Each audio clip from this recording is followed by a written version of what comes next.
राम कथा बहुत कुछ सिखाती है।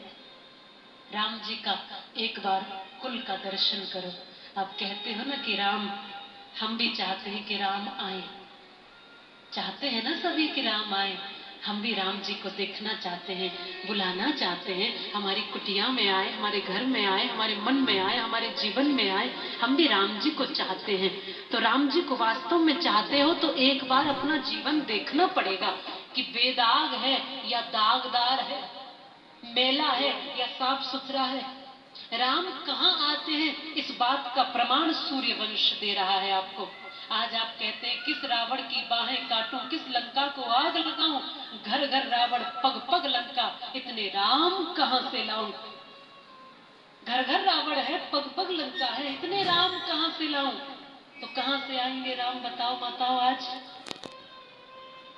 अरे जहां से आज के रावण आ रहे हैं वहीं से राम आएंगे, पर कब आएंगे।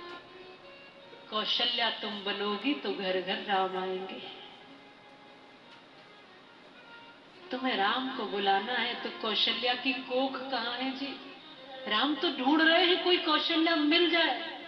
कौशल्या तुम बनोगी तो घर घर राम आएंगे। संदेश विश्व शांति का इस राष्ट्र में सुनाएंगे। यशोदा सा तप देवकी सी मंगल कामना, कृष्ण तब करेंगे आता ताइयों का सामना। है प्यार में तेरे सृजन सुधार, तेरे क्रोध में पलता रहा भविष्य है सदा तुम्हारी गोद में।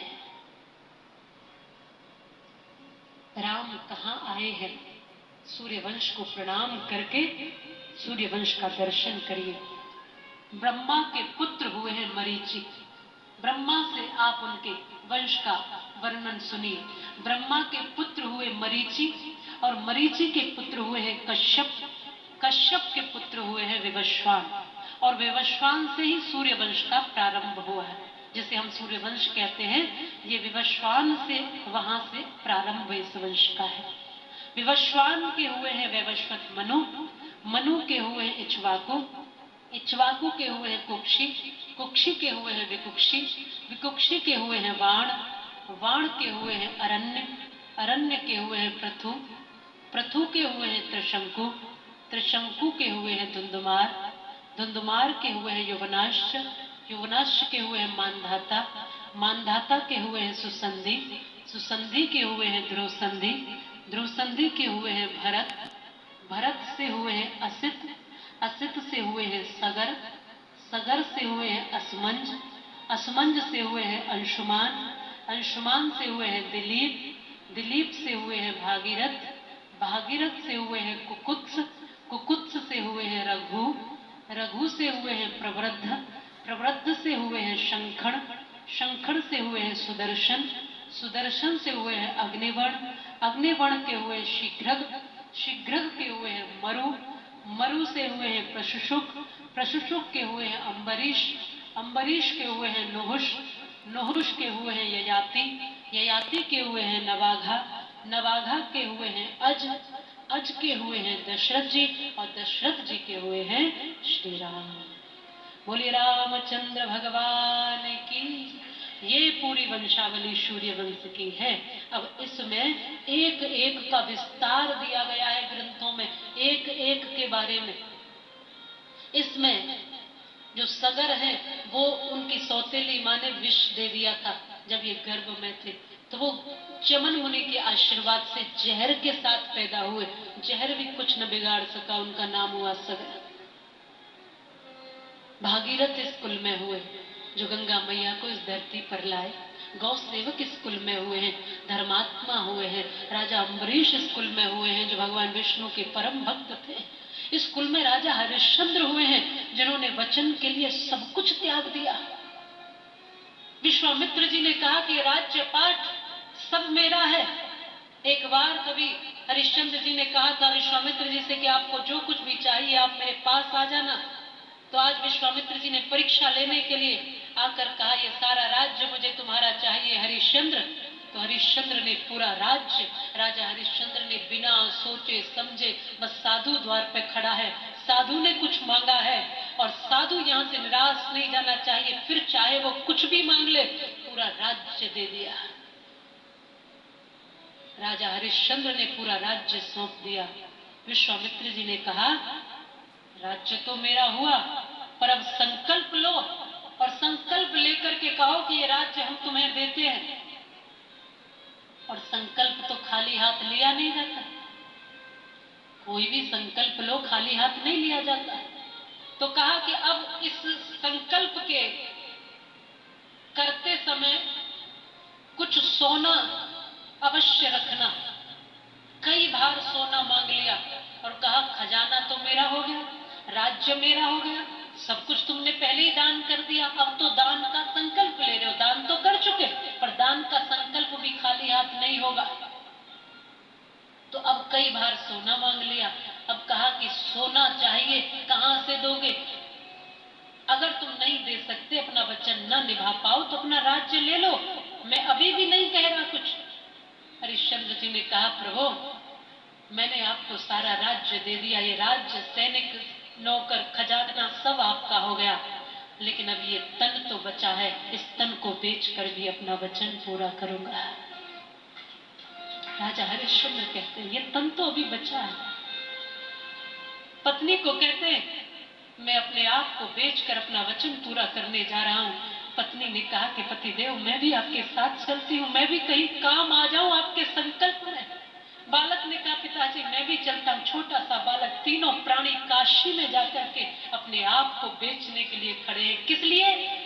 किसी साधु का संकल्प पूरा हो जाए। चंडाल ने हरिश्चंद्र को खरीद लिया, एक ब्राह्मण ने बालक और तारावत को खरीद लिया, रानी को खरीद लिया, कहा ये हमारे घर भोजन बनाती रहेगी और वो शमशान के पहरेदार बने रहेंगे, चिता में अग्नि लगाते रहेंगे और टैक्स लेते रहेंगे मुर्दों के लिए। अपने आप को बेच करके वो सोना जो मिला वो विश्वामित्र जी को देकर संकल्प पूरा किया। और इतनी इतनी परीक्षाएं उनके जीवन में आई। कई बार हम भी निराश, हताश, उदास होते हैं, परेशान होते हैं, दुखी हो जाते हैं, लेकिन फिर हम ऐसी कथाओं को जब सुनते हैं, जब इन कथाओं को, ये वास्तविक जीवन ऐसा लोगों ने जिया कि विश्वामित्र जी ने अभी भी परीक्षा लेना बंद नहीं किया। अभी भी ऐसा हुआ कि बालक के साथ तारा कहीं ब्राह्मण के घर में भोजन बना रही है, रह रही है, अपना जीवन निकाल रही है अपने संकल्प को पूरा करके।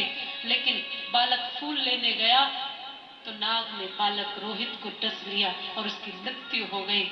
माँ तारा को पता चला तो बालक को लेकर रोती, बिलखती, रुदन करती हुई आज विधाता से कहती है प्रभु एक इकलौता मेरा बालक, इसको तो कम से कम जीवन दे देता। कुछ नहीं था आज तारा के पास, एक साड़ी जो पहन रखी थी ना उसी को आधा फाड़ करके बालक के ऊपर कफन बनाकर उड़ा दी। आप कहते हो ना सदैव एक दिन नहीं रहते, वास्तव में ये सच है कि सदैव एक दिन नहीं रहते। वो कभी महारानी हुआ करती थी, एक इशारा कर दे तो तमाम लोग खड़े हो जाए। इस बालक के कदम पैर जो नीचे जमीन पर रखे उससे पहले दास दासी खड़े हो जाते थे। आज उस बालक के लिए, उस शव के लिए कफन भी नहीं है, ऐसा दिन भी देखना पड़ा। अपनी साड़ी फाड़ कर उड़ा कर ले गई, शमशान में जाकर कहती मेरे बालक का अंतिम संस्कार करना है। आवाज सुनी, राजा हरिश्चंद्र पहरेदार थे वहां, उन्होंने कहा मेरी पत्नी की आवाज है, लेकिन कुछ बोले नहीं। कहा मेरे बालक का अंतिम संस्कार करना है। तब जब दोबारा कहा तब हरिश्चंद्र ने कहा कि कर देना पड़ेगा देवी। जैसे ही आवाज सुनी तारा ने, ये तो मेरे पति की आवाज है, विलख कर रो पड़ी, पतिदेव हमारा बेटा नहीं रहा है, इकलौता पुत्र चला गया। बेटे को खोने का दर्द क्या होता है माता पिता। आज तारा और हरिश्चंद्र दोनों, पर पिता दिखाता नहीं ना। दुख राजा हरिश्चंद्र को भी हुआ, उतना ही हुआ जितना तारा को था, पर माँ तो रो लेती है, माँ तो आंसू बहा देती है, माँ तो कह देती है। पिता नहीं दिखाता आंसू, पिता अपना दर्द नहीं दिखाता, पिता अपने आप को मजबूत दिखाता है हमेशा। बाहर बाहर से वो बहुत मजबूत दिखाता है, पर पिता को भी पीड़ा तो होती है, दर्द तो होता है। पुरुष में और एक स्त्री में यही अंतर होता है, पुरुष अपने आप को थोड़ा मजबूत दिखाता है। ऐसा नहीं है कि वो हमेशा मजबूत होता है, पर इसको दिखाना पड़ता है कि यदि मैं कमजोर पड़ गया तो पूरा परिवार कमजोर पड़ जाएगा। मैं ही अगर बिखर गया तो परिवार को कौन संभालेगा। राजा हरिश्चंद्र एकदम कड़क आवाज में कहते हैं, ये तुम्हारा ही पुत्र है, इस समय मेरा पुत्र नहीं, क्योंकि मैं इस समय पहरेदार हूं, मैं इसका पिता नहीं हूं, तुम्हें कर तो देना पड़ेगा देवी।